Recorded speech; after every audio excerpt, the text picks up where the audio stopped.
How many of you have met someone famous? I'm not talking like local, like French block news, local news or whatever. I'm talking like, you know, national famous. Yes. How many of you have met somebody famous and completely forgot their name? So, think about 3 years ago, I'm in JFK, I'm waiting for, got like a long layover, sorry. I was hungover too, but anyway, had a long layover, and I'm schlepping around the place, I'm going into the duty free and everything, and there's this one clothing store, it's like this weird boutique and everything, and I look over, I know that guy, where do I know him from? I know where I know him from, that's sad. Shit.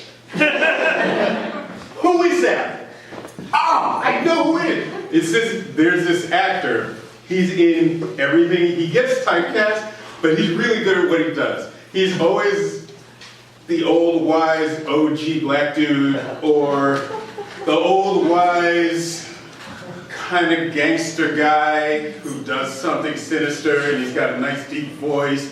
And I can't remember one movie that he did, except for one. He was in Requiem for a Dream. He was the one that made Jennifer Connelly do all the crazy sex stuff. Yeah. This is the only movie I can think of. Number one, I'm thinking, why is this the movie I'm thinking of? This man has done so much stuff that was so much more respectable, and this is all I'm thinking about. And good Lord, Jennifer Connelly's a genius. This is the only way I can think of her?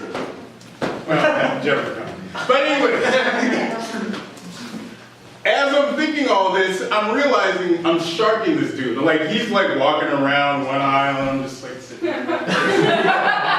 Then he walks around the other one, and sitting there. Like, the store manager is like looking at me like, what the hell's wrong with this person? And like every time he like looks over or glances over, like, shh.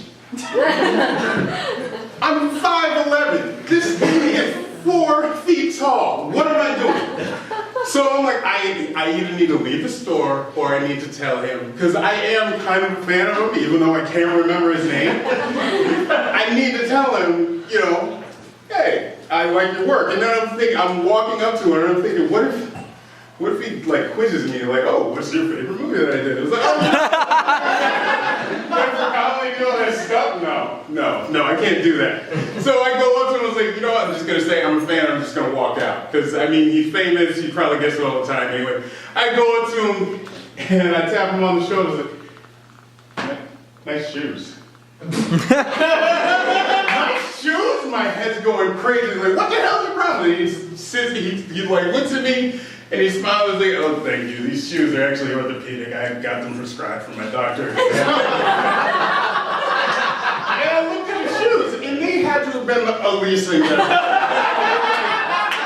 He looked like Frankenstein would look at those shoes like, no. But that's what I had to go with, nice shoes. And the whole time I'm sitting there, I'm walking out of the store, and finally my plane gets called, and I'm walking on the plane, nice shoes. I know he's done other stuff. The whole time, to this day, I could have Googled it, but I didn't. Then it's being funny. I'm sitting there and I'm thinking, I know he's been at Keith David. Son of a bitch. He was in the thing, and then he was in a bunch of other stuff, and that's all I remember. Him making Jennifer Connelly do sex for heroin. Smart move.